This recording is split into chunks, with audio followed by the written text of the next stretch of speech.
Sa kakatapos lang na shooting sa promotional video sa labang John Riel Casimero kontra kay Saul Sanchez, mga Hapon na mismo ang gumagawa ng maparaan at sinimula na ang mga pagpapainit sa pamamagitan ni Quadrado at ang halimaw ng Japan na current undisputed Super Bantamweight World Champion na si Naoya Inoue.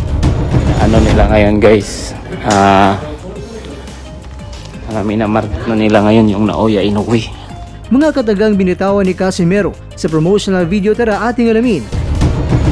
Liam Davis, nagangas na sa ngayon. Sinabing taglay niya ang lakas na pwedeng magpabagsak kay Inoue. Dito po galing mga kwento ang balitang ibabagi ko sa inyo. Kaya tara, kwentuhan na!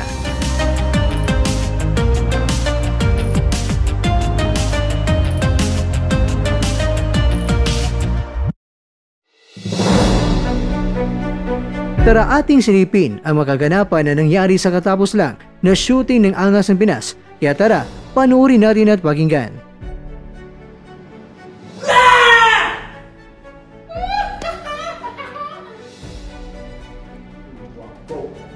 Nakapag-boring naman yung Super Bantamweight Division. Sino bang may hawak ng belt niyan? Pag wala ako, di magsisimula ang laban. Takbo na! Di magsisimula ang magandang laban. Magandang laban. Napaka-boring ng Super Bantamweight. Sino bang may hawak ng belt niyan? Turo. Nakakuhan ka. Inaano nila ngayon guys, minamarket na nila ngayon yung Naoya Inoue.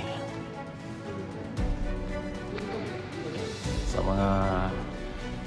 mga nagagalit dyan, bakit ngayon binabanggit na naman yung Naoya Inoue? Kasi nga sinasabi nila wala nang Naoya Inoue daw. Sabi nyo lang yan. Pero ayan yung mga Japanese, yan, minamarket nila ngayon yung Naoya Inoue. Kaya basta tayo, tahimik lang tayo, bahala na yan sila, mag-iyakan sila dyan. Samantala, siya si Liam Davis, ang Brito na isa sa mga top contenders sa Super Bantamweight Division. Siya ay 28 anyos, wala pang talo sa 16 na mga laban, at meron siyang 8 mga knockouts. Ayon sa kanya, gusto niya na maging number 1 sa Super Bantamweight Division. Kaya dahil itong si Inoue ay nasa number 1, excited siya na makarap itong si Inoue. Kaya kung sakaling bibigyan siya ng offer ng Team Inoue, ay handa niya itong kakasahan. Kahit pa mismo sa lugar kung saan isinilang si Inoue ay doon gaganapin ang laban.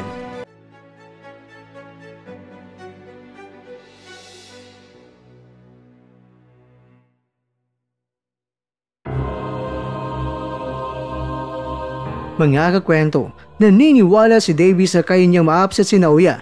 Kaya pasensya na lang daw dahil si Inoue ang nasa number 1. Yan ang target niya na si Inoue ay kanyang papalitan. Kakwento, ganun pa rin ang pag-aangas si Davis kay Naoya. Sinabi na namang kaya niyang pabagsakin si Inoue sa lona. Pero sa lahat ng mga naghahamon, sino kaya ang makabihag sa halimaw ng Japan? Yan ang katanungan na gusto nating malaman ang kasagutan. Kaya ito ay ating abangan.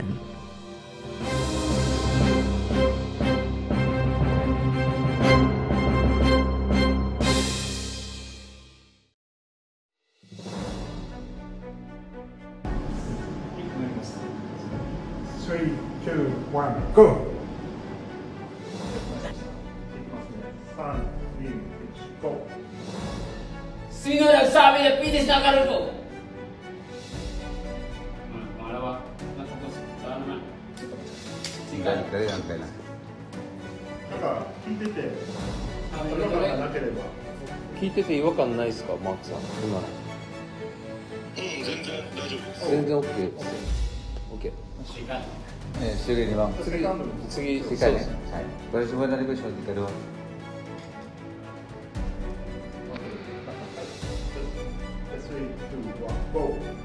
Nakapag-boring naman yung Super Bantamweight Division. Sino bang may hawak ng belt niyan? Okay. Si next ang katulog.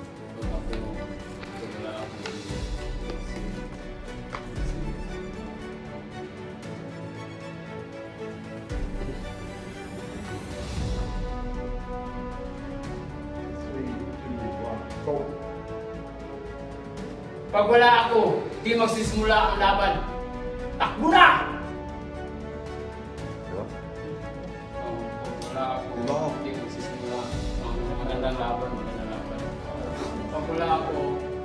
Hindi magsisimula ang magandang laban. Maganda laban.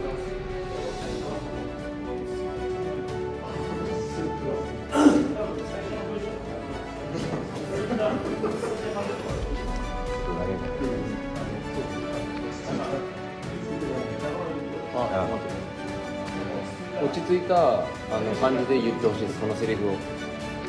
マークさん。ごめん、ここから抜いちゃう。全部Pangatlo na ko. 全部落ち着いた感じ。 Ha?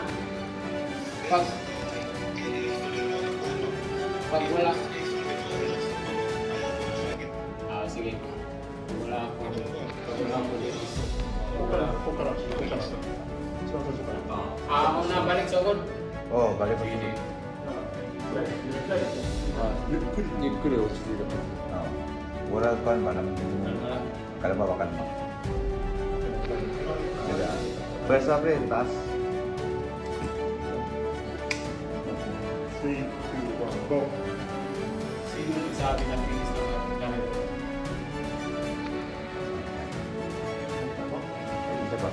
Isa pa. One more. Second break. Sino nagsabi ng finish ng career ko? Ay. Di ba?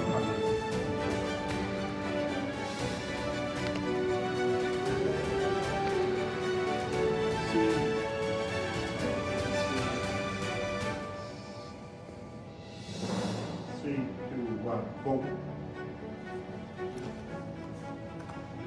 And 3, 2, 1, go. Napaka-boring ng super bantamweight. Sino ba ang may hawak ng belt niya? Katuloy.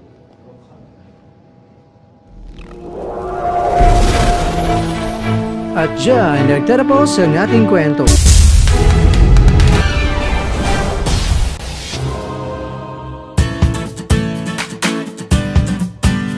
Maraming salamat mga kakwento sa inyong panunood. Pero baka naman mga kakwento ay nagustuhan niyo po ang kwento natin ngayon.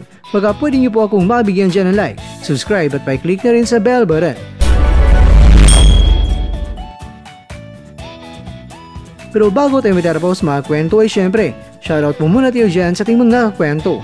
Kay kakwentong Nilo Coquilla, kay kakwentong Emil, kay kakwentong Lexus David, kay kakwentong Reynolds, at kakwentong nanonood ngayon, shoutout siya dyan. Bueno, hanggang dito na po muna ang ating kwentuhan at abangan nyo lang po ating susunod na video. At dito lang po yan sa isang channel na kung saan maaaring ito'y mga kwentong di pa na kwento sa inyo.